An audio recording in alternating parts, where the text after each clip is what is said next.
এর পরবর্তী শ্লোক হচ্ছে 16 নম্বর শ্লোক, আমরা শ্রবণ করব। শুশ্রূষা শ্রদ্ধা ধানস্য বাসুদেব কথা রুচি সৎ মহৎ সেবায়া বিপ্রা পূর্ণতীর্থ নিষেবনা। এই শ্লোকটা খুব সুন্দর। কি বলছেন? শুশ্রূষা শ্রদ্ধা দানস্য বাসুদেবং কথা রুচি সৎ মহৎ সেবায়া বিপ্রা পূর্ণতীর্থ নিবেশনা। বলা হচ্ছে কি? শুশ্রূষা শ্রদ্ধা দানস্য। তাহলে আমরা আগের শ্লোকে কি শুনলাম? আগের যে শ্লোকটা, সেখানে কি সিদ্ধান্ত নিলাম? যে ভগবানের কথা আমাদের শ্রবণ করতে হবে। ভগবানের কথা শ্রবণ মানেই হচ্ছে একটা চিন্ময় কর্ম। ভগবান যেহেতু চিন্ময়, তার কথাও চিন্ময়, তাই সেটা শ্রবণ করাও একটা চিন্ময় ব্যাপার। এইবার বলা হচ্ছে, এবং শ্রবণ করলে কি হবে? আমরা শুনলাম যে সে কর্মবন্ধন থেকে মুক্ত হবে ভগবানের কথা শ্রবণ করলে, যেটা আমাদের জীবনে খুব প্রয়োজন। আমি আগেও বলেছি, এখনও বলছি, যে আমরা কিন্তু সবাই কম বেশি বন্ধনে জড়িয়ে আছি। কেউ ভাবার দরকার নেই যে আমার তো কোনো বন্ধন নেই। যিনি সাধু তিনিও বন্ধনে যুক্ত। যদি তিনি একেবারে পুরো বৈরাগ্য পরায়ণ হন, একেবারে সংসার ত্যাগী, সর্বত্যাগী হন, মহাপ্রভুর মতো, যা কিচ্ছু রাখবে না নিজের কাছে, তাহলে তিনি মুক্ত। কিন্তু না হলে তার যদি একটা মঠও থাকে, একটা মন্দিরও থাকে, তিনি বুঝতে পারছেন না সেই সাত্ত্বিক ব্যাপার, ওটা ওই সাত্ত্বিক বন্ধন তাকে বেঁধে রেখেছে। তার মনে দুশ্চিন্তা কি? যে আমার এই মন্দিরটা কাকে দিয়ে যাব। তিনিও কিন্তু তাহলে মুক্ত হতে পারলেন না। আর যার মন্দির নেই, সেও মনে মনে ভাবছে যে আমি যদি একটা মন্দির না করতে পারি, আমার শিষ্যদের কিভাবে আমি দেখাশোনা করব। তাহলে এরা সকলেই কিন্তু মুক্ত এখনও কেউ হতে পারেনি। কেউ রজ এবং তমগুণের দ্বারা সংসারে বদ্ধ আছে, কেউ শতগুণের দ্বারা বদ্ধ আছে। তো এরপরে বলা, কিন্তু এই সব কিছুই মুক্তি দিতে পারে একমাত্র ভাগবত কথা শ্রবণের মাধ্যমে, ভাগবত কথা শ্রবণের মাধ্যমে। আর আমাদের কোনো প্রকার মনের বাসনা, কোনো প্রকার 1%ও যদি মনের মধ্যে কোনো বাসনা থেকে থাকে, তাহলে সেই বাসনার জন্য আমাদেরকে কিন্তু আবার এখানে ফিরে আসতে হবে। 1%, এক কণাও যদি লেগে থাকে, -0.1%ও যদি থাকে, তাহলেও আবার ঘুরে আসতে হবে। আবার এই দুঃখময় জগতে ফিরে আসতে হবে। মুক্তি সম্ভব নয়। মুক্তি তখনই হবে যখন পুরোপুরি তার কামনা বাসনা শূন্য হয়ে যাবে মন, কোনো কামনা নেই, কোনো বাসনা নেই, তখন তার মুক্তি হবে। তখন আস্তে আস্তে তার মুক্তির দরজা খুলবে। কিন্তু আমরা দেখাচ্ছি যে আমরা মুক্ত পুরুষ, কিন্তু বাস্তবে আমরা কেউ মুক্ত হতে পারিনি। কেউ কোনো না কোনো বন্ধনের সঙ্গে তিনি কিন্তু যুক্ত হয়েছেন। শুশ্রূষা শ্রদ্ধা দানস্য বাসুদেব কথা রুচি সৎ মহৎ সেবায়া বিপ্রা পূর্ণতীর্থ নিবেশনা। তো সুত গোস্বামী এরপরে বলছেন, হে ব্রাহ্মণগণ, বিপ্রা, হে ব্রাহ্মণগণ, যেমন পূর্ণতীর্থে গমন, পূর্ণ নদীতে স্নান করলে যেমন মানুষ পাপ থেকে মুক্ত হয়, তেমনি সকল রকম পাপ থেকে মুক্ত হয়, তেমনি ভগবত সেবা করার ফলে, মহাজনদের সেবা করার ফলে এবং কৃষ্ণ কথা শ্রবণের ফলে সে এই সকল বন্ধন থেকে মুক্ত হয়। সকল রকমের পাপ এবং সম্পূর্ণভাবে মুক্ত ভগবত ভক্তদের সেবা করার ফলে সে সেবা অত্যন্ত মহৎ হয় এবং এই ধরনের সেবার ফলে কৃষ্ণ কথা শ্রবণে রুচি হয়, আসক্তি হয়। বিষয়টা বুঝিয়ে দিচ্ছি ভালো করে। কি বলছে? শুশ্রূষা শ্রদ্ধা দানস্য। ভগবানের কথা শ্রবণে মন বসছে না, ভগবানের কথা শুনতে ভালো লাগছে না, মনোযোগী হয়ে শুনছি না, এটা তো ঠিক নয়। তো তাহলে এটাকে ঠিক করার উপায় কী, যে আমাদের ভগবানের কথা শ্রবণের দিকে মনোযোগ দিতে পারি? তার জন্য বলা হচ্ছে বাসুদেব কথা রুচি। ভগবানের কথায় রুচি না হলে তো আপনার বন্ধন থেকে মুক্ত হবেন না। আর ভগবানের কথায় রুচি আসবে কী করে? সাধু সেবার মাধ্যমে সেবা করতে হবে। যারা ভগবানের ভক্ত, তাদের সেবা করার মাধ্যমে আমাদের ভগবানের কথার রুচি আসবে। আমাদের নামে রুচি নেই, নামে রুচি কখন আসবে? যখন আমরা ভগবানের ভক্তের সেবা করি। বুঝতে পেরেছেন? যে বিষয়ে রুচি নেই সেই বিষয়টি যিনি ভালোভাবে করছেন তার সেবা করলে তখন সেটা আমাদের আসবে। বোঝাতে পারছি বিষয়টা? হ্যাঁ, ধরুন একটা ছেলে পড়াশোনা করে না আর আরেকটা ছেলে খুব ভালো পড়াশোনা করে, তাহলে যে পড়াশোনা করে না সে যদি ভালো করে পড়াশোনা করতে চায় তাকে কি করতে হবে? তার সঙ্গ করতে হবে, তার সেবা করতে হবে। যে ভালো পড়াশোনা করে সেই রকম তখন তারও হবে, সেই রকম তার কৃপায় হবে।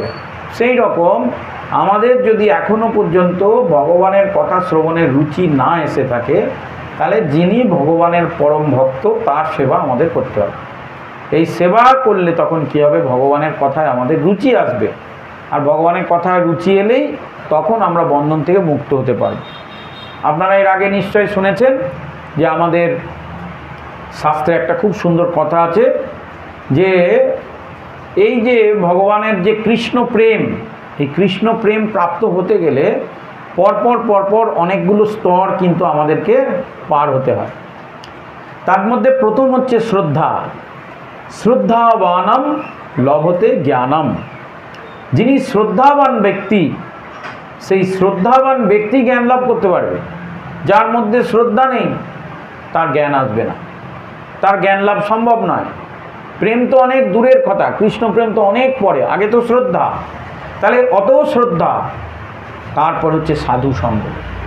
প্রথমে শ্রদ্ধা আসতে হবে। এই যে বিষয়গুলো, এখানে প্রসাদ দেওয়া হবে, এখানে পাঠ হবে, এখানে প্রভুরা আসবে, মহাজনেরা আসবে, এই বিষয়গুলোর প্রতি শ্রদ্ধা প্রথম হওয়া দরকার। যখন শ্রদ্ধা হবে তখন সাধু সঙ্গ হবে, নাহলে সাধু সঙ্গ হবে না। সাধু দেখলে পালাবে, সাধুর নামে নিন্দে করবে। বুঝতে পেরেছেন? তাহলে প্রথমে শ্রদ্ধা, অত শ্রদ্ধা। এবার যদি শ্রদ্ধা না আসে তাহলে কি করতে হবে? তাহলে আবার সেই সেবা থেকে শুরু করতে হবে। সেই ব্যক্তির সেবা করবে, সেবা করার প্রভাবে তখন শ্রদ্ধা আসবে। তাহলে শ্রদ্ধা, সাধু সঙ্গ, তারপরে ভজনক্রিয়া। এটা আপনারা মেলাবেন কে কোন জায়গায় আটকে আছেন, এখান থেকে বোঝা যাবে।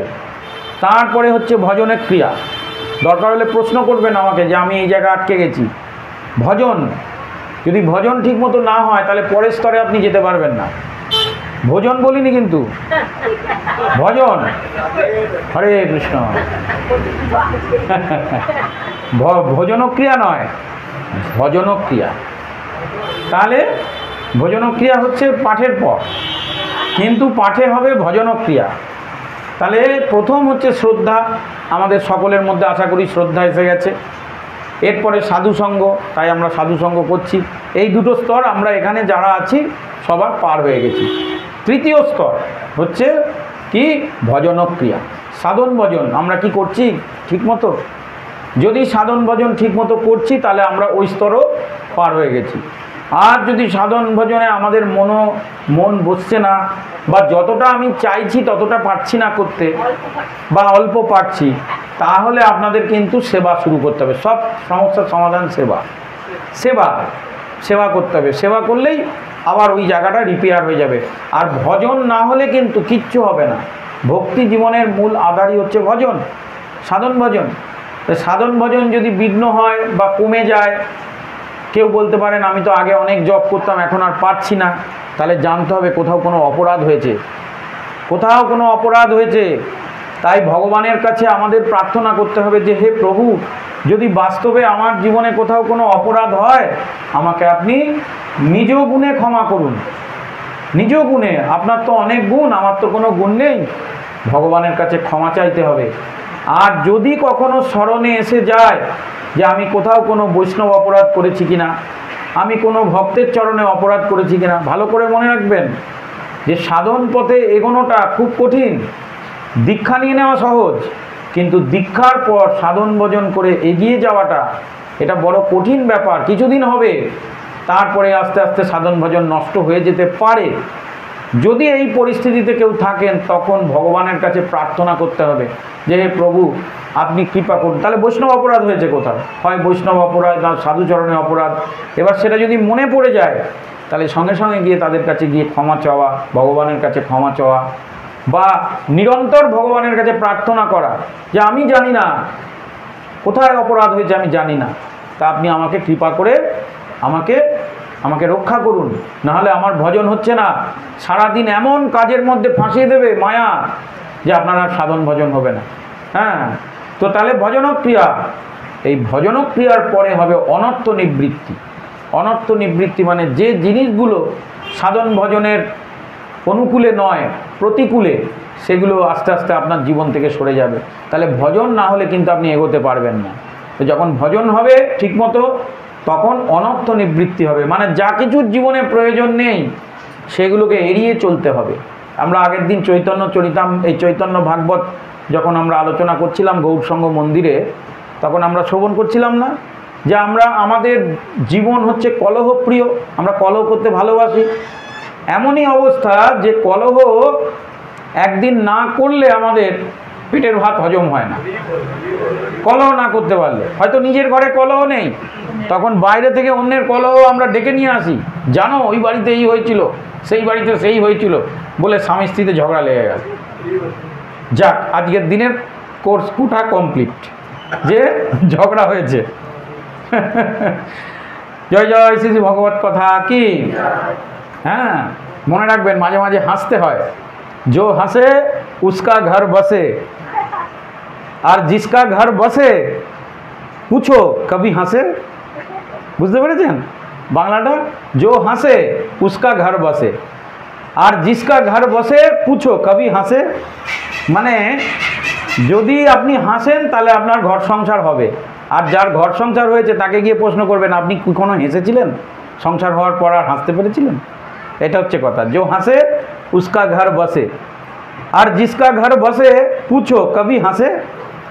তো যার জন্যে আমাদের অনর্থ নিবৃত্তি করতে হবে। সাধন মার্গের সবচেয়ে বড় প্রবলেম হচ্ছে অনর্থ।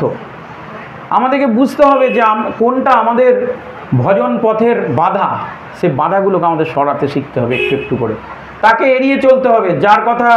যার কাছে গেলে আমার দরকার কি আছে অযথা মানুষের সাথে বকবক করার?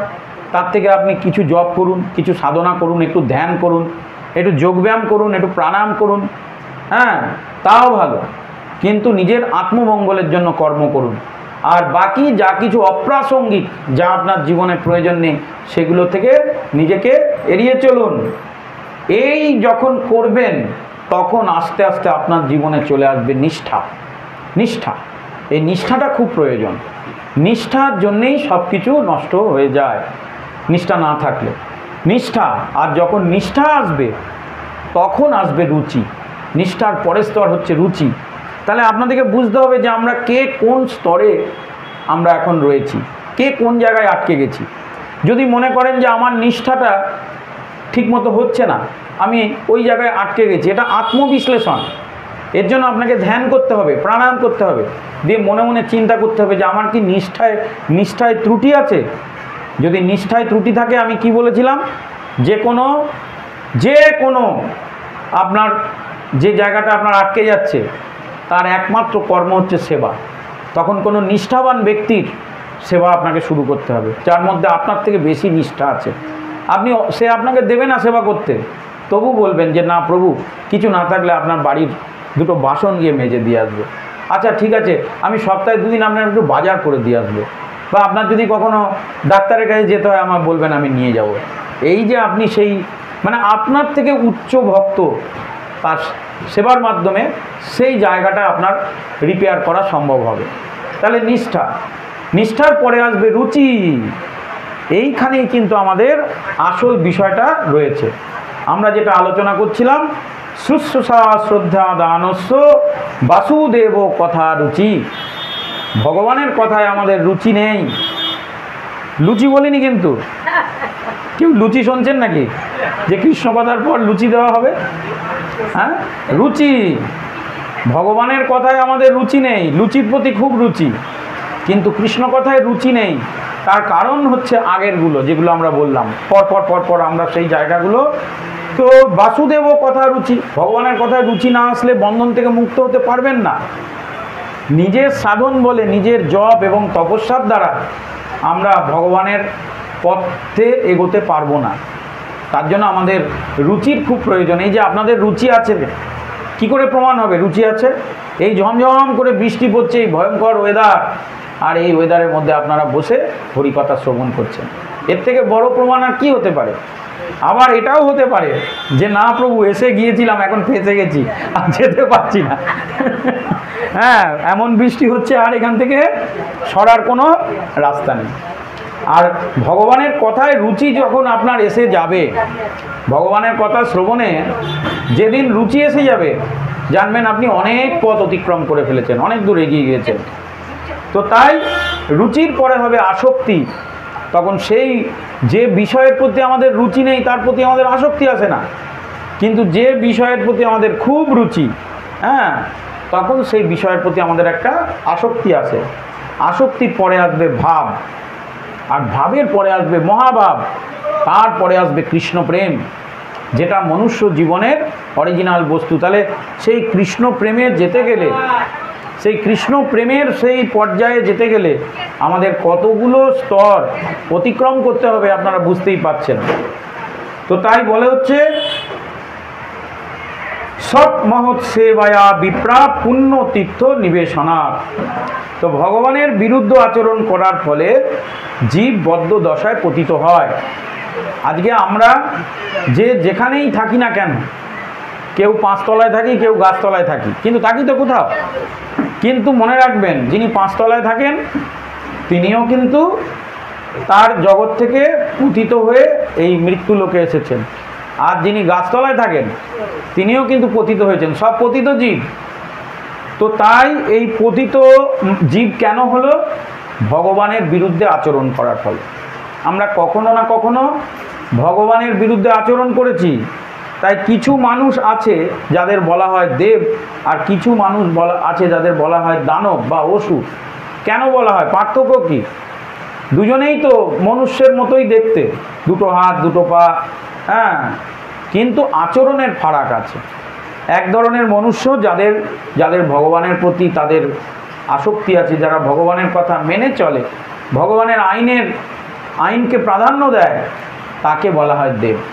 আর যারা ভগবানকে তোয়াক্কা করে না, যারা ভগবানের কথা শুনতে চায় না, বা কোথাও ভগবানের কথা হলে একেবারে সঙ্গে সঙ্গে নাম কীর্তন হচ্ছে, আগেই থানায় ফোন করে দিল, 10টা বেজে গেছে, এখন বন্ধ করতে বলে, তা জানবেন এগুলো অসুর প্রবৃত্তির লোক। তো তারাই হচ্ছে অসুর। যারা পরমেশ্বর ভগবানের শরণাগত হয়ে সেবা করে তাদের বলা হয় দেবতা, আর যারা পরমেশ্বর ভগবানের বিরুদ্ধে আচরণ করে তাদের বলা হয় অসুর। দেবতা আর অসুরের মধ্যে এইটুকুই ফারাক, একজন ভগবানের পক্ষে আর একজন ভগবানের বিপক্ষে। শ্রীমদ্ ভগবদ্ গীতার 16 অধ্যায়ে অসুরদের সম্পর্কে, যেখানে দেখবেন দেবাসুর সম্পদ বিবাদ যোগ, সেখানে ভগবান খুব সুন্দর বলেছেন কে অসুর আর কে হচ্ছে দেবতা। এই অধ্যায়টা প্রত্যেকে পড়বেন, শ্রীমদ্ ভাগবত গীতার 16তম অধ্যায়। প্রত্যেক ভক্তের এই অধ্যায়টা পড়া উচিত, কারণ না হলে আপনি অসুর আর দেবতা চিনতে পারবেন না। এই বিশেষ করে যদি, এটা তো কলিযুগ, সত্য যুগে অসুররা অন্যরকম পোশাক পরতো। সত্য যুগে অসুররা কিরম পোশাক পরতো? একবারে অদ্ভুত অদ্ভুত সব পোশাক পরতো, হাতে তলোয়ার থাকতো, গদা থাকতো, দেখলে আর বড় বড় মোচ থাকতো, দেখেই মনে হতো বেটা অসুর। দেখেন না রামায়ণ মহাভারত, সত্য ত্রেতা দ্রাপর। কিন্তু মনে রাখবেন এটা কলিযুগ, এখানে কাউকে অসুর বলে মনে হবে না, সবাইকে দেবতা বলেই মনে হবে। সবাই বিউটি পার্লার থেকে সেজে গুজে বেরোচ্ছে, একদম সুন্দর কোট প্যান্ট পরে, ভালো দামি শাড়ি পরে। কে যে অসুর আর কে দেবতা কি করে চিনবেন? আর মেশার পর তখন তো আপনার হয়ে গেছে, গলায় ছুরি অবধি চলে এসছে, আর পালানোর পথ পাবেন না। তাই শ্রীমদ্ ভাগবত গীতার আশ্রয় নিয়ে 16 নম্বর অধ্যায়টা ভালো করে পড়ে নেবেন, পড়ে তারপর মানুষের সাথে মিশবেন। আগে দেখে নেবেন তার চাল চলন আচার আচরণ কীরকম ব্যবহার করছে আপনার সাথে। যখন বুঝে গেলেন যে না, এর মধ্যে কিছু দৈবী গুণ আছে, 100-এ 100 না থাক, এর মধ্যে দৈবী গুণ অনেক কিছু আছে, তখন তার সাথে আস্তে আস্তে মেশার চেষ্টা করবেন। প্রচারকদেরও আমি বলবো, যারা ভগবত ভক্তি প্রচার করা যায় তাদেরকেও বলতে হবে যে এই আসুরিক প্রবৃত্তির ব্যক্তিকে ভগবত ভক্তির কথা না বলাই ভালো, তাতে বিপদ হতে পারে, হয়তো নিজেরটাই নষ্ট হয়ে যাবে। তাই আমাদেরকে আসুরিক প্রবৃত্তি কি ধরনের বা কাদেরকে অসুর বলে সেগুলো আমাদেরকে জানতে হবে। সেই প্রবৃত্তি দেখে মানুষের সাথে মিশতে হবে, তাকেই ভগবানের কথা প্রচার করতে হবে। সবাইকে করার দরকার নেই, সবার হবে না। হ্যাঁ, তো তাই ভগবদ্গীতায় এই সম্পর্কে বলা হয়েছে যে অসুরেরা জন্মান্তর থেকে তারা নিম্ন যোনি প্রাপ্ত হয় এবং এইভাবেই তারা নানা পশু শরীর লাভ করবে বলে তারা ব্যস্ত।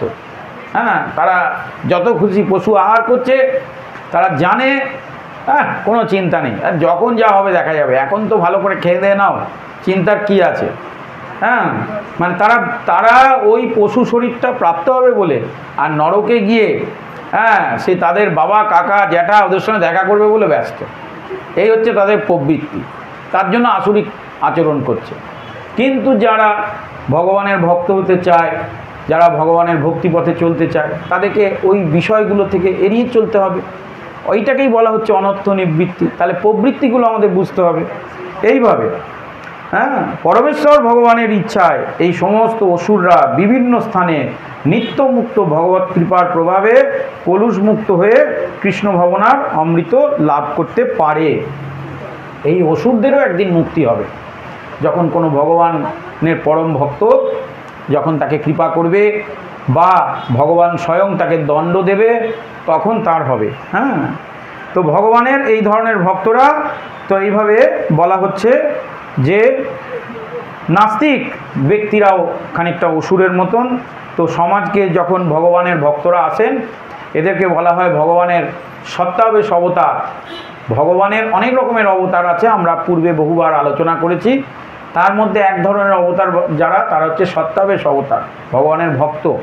হ্যাঁ, যারা ভগবানের পরম ভক্ত, প্রহ্লাদ, ধ্রুব, সনকাদি মুনিগণ, নারদ মুনি, ব্যাসদেব, সুখদেব, এরা হচ্ছে ভগবানের সব সত্তাবেশ অবতার। এরাও কিন্তু ভগবৎ স্বরূপ, ভগবানের মতন সমান ক্ষমতা। এদের সব কিছু চিন্ময়।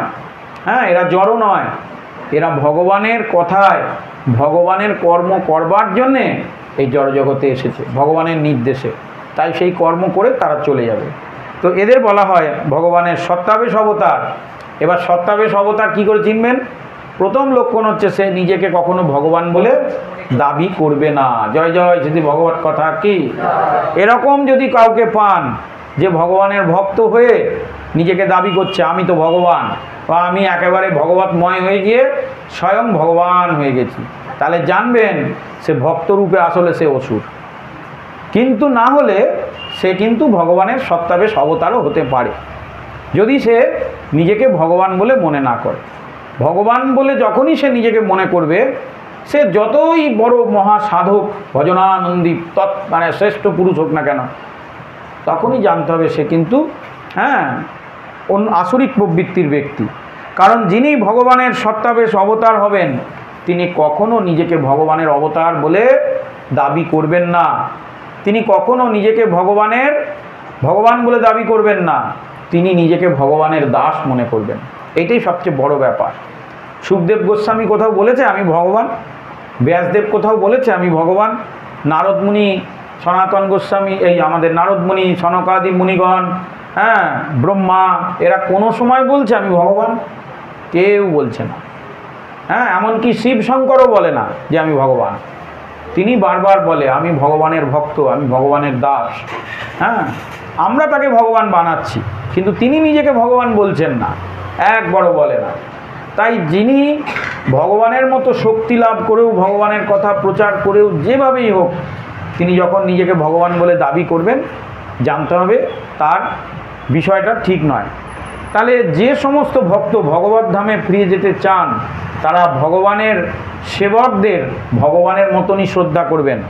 কে কে ভগবত ধামে ফিরে যেতে চান? আগে সেটা হাত তুলুন দেখি, কে কে ফিরে যেতে চান ভগবানের ধামে? কে কে ফিরে যেতে চান? আর কে কে চান না? সবাই যেতে চায়? তাহলে হাতটা তুলুন। তুলেছেন? পারবেন কিনা সেটা তো আমি দেখছি, আগে হাতটা তুলুন।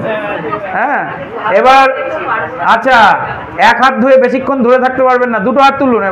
এবার উচ্চস্বরে বলুন হরে কৃষ্ণ হরে কৃষ্ণ কৃষ্ণ কৃষ্ণ হরে হরে, হরে রাম রাম রাম হরে হরে। আগে তো ইচ্ছা প্রকাশ করতে হবে, হ্যাঁ প্রভু আমি চাই, যেতে চাই, আমার ইচ্ছাই নেই, তাহলে আর কি করে হবে? আরে যাওয়া হবে কি না হবে সেটা তো ভগবানের ব্যাপার, আমাদের মধ্যে ইচ্ছা থাকতে হবে। একটা কথা আছে না, ইচ্ছা শক্তি, দুটো শব্দ কিন্তু দুটোকে এক জায়গায় করা হয়েছে, ইচ্ছা শক্তি। আমার ইচ্ছাই নেই, শক্তি তো আছে, শক্তি নেই আমাদের কাছে তো হরিনাম আছে, আমরা দুই হাত তুলে ভগবানকে ডাকবো, ভগবানের নাম জপ করব, ভগবান ঠিক নিয়ে যাবে। এক জন্মে না হোক 2 জন্মে হবে, 2 জন্মে না হোক 3 জন্মে হবে, কিন্তু আমার বাবু ইচ্ছাই নেই, এখানেই ভালো লেগে গেছে, তাহলে কোনো তাহলে অসুবিধা আছে। সেই জন্য হবে কি না হবে, আমি আপনাদের বারবার বলেছি ভগবান কেমন, কর্তম অকর্তম সর্বদা সমর্থম, সবসময় মনে রাখবেন। ভগবানের, আমরা যেটা করতে পারি সেটা ভগবানও পারে, আমরা যেটা ভাবতে পারি সেটা ভগবানও ভাবতে পারে। মনে আছে বারবার বলি, ভগবানের সঙ্গে আমাদের পার্থক্যটা কোথায়? এমন কিছু পার্থক্য নেই, আমরা যেটা করতে পারি ভাবতে পারি, ভগবানও সেটা করতে পারে, ভাবতেও পারে। আমরা যেটা ভাবতে পারি কিন্তু করতে পারি না, ভগবান করতেও পারে, ভাবতেও পারে। এই হয়ে গেল পার্থক্য। আর একটা পার্থক্য কি, আমরা যেটা করতেও পারি না, ভাবা তো দূরের কথা, ভগবান সেটা ভাবতেও পারে, করতেও পারে। জয় জয় শ্রী ভগবত কথা কি। উদাহরণ দিয়ে বললে ভালো লাগবে। আমি যদি এখন মনে করি যে মোটর সাইকেল চালিয়ে বাড়ি চলে যাব, এটা আমি ভাবতেও পারবো, করতেও পারবো। কিন্তু আমি যদি এখন মনে করি উড়োজাহাজ চালিয়ে আমি এখান থেকে লন্ডন চলে যাব, এটা আমি ভাবতে পারি, কিন্তু করতে পারবো? পারবো না। তাহলে ভগবান সেটা করতেও পারবে, ভাবতেও পারবে। আবার কি, আমি যেটা করা তো দূরের কথা, ভাবতেও পারবো না, ভগবান সেটা করতেও পারবে, ভাবতেও পারবে। ভগবান যদি মনে করে অনন্ত কোটি ব্রহ্মাণ্ড প্রকট হয়ে যাও, ব্যাস ভগবানের এক ইশারায় অনন্ত কোটি ব্রহ্মাণ্ড প্রকটিত হয়ে যাবে। আবার যদি ভগবান মনে করে অনন্ত কোটি ব্রহ্মাণ্ডের বিনাশ হয়ে যাও, ব্যাস মুহূর্তের মধ্যে বিনাশ হয়ে যাবে। বলে প্রভু এরকম হয়? আরে হয়, আগে এটাকে আমাদের বিশ্বাস করতে হবে। ভগবান হচ্ছেন কর্তম অকর্তম সর্বদা সমর্থম, ভগবানের কাজে কখনো অবিশ্বাস রাখতে নেই। ভগবান পারে না এমন কোনো কাজ নেই, সব পারে। আমি বললাম তো, যা আমরা ভাবতেই পারি না। ওই যে উনি বলছেন যে আমার ইচ্ছা আছে কিন্তু আমি বললেই হবে, আরে ইচ্ছাটা প্রকাশ করুন, ভগবানের সামনে নৃত্য করে আগে তাকে দেখিয়ে দিন যে হ্যাঁ ভগবান আমার ইচ্ছা আছে, আপনি করবেন কিনা বলুন, তারপর দেখবেন ভগবান পারবে কিনা। তো এই হচ্ছে কথা। হ্যাঁ, দেখা যাবে সবার আগেই তারই হলো যার কম ইচ্ছা ছিল। এইভাবে তো এইভাবে ভগবানের সমস্ত শুদ্ধ ভক্তরা যারা ভগবত ধামে ফিরে যেতে চায় তাদেরকে একটা উপায় আছে। তাহলে এখন আমরা যেতে চাই, এটা নিশ্চিত হয়ে গেল। এখন যেতে যে চাই তাহলে কি করতে হবে না, যারা ভগবানের ভক্ত তাদেরকে ভগবানের মতনই শ্রদ্ধা করতে হবে।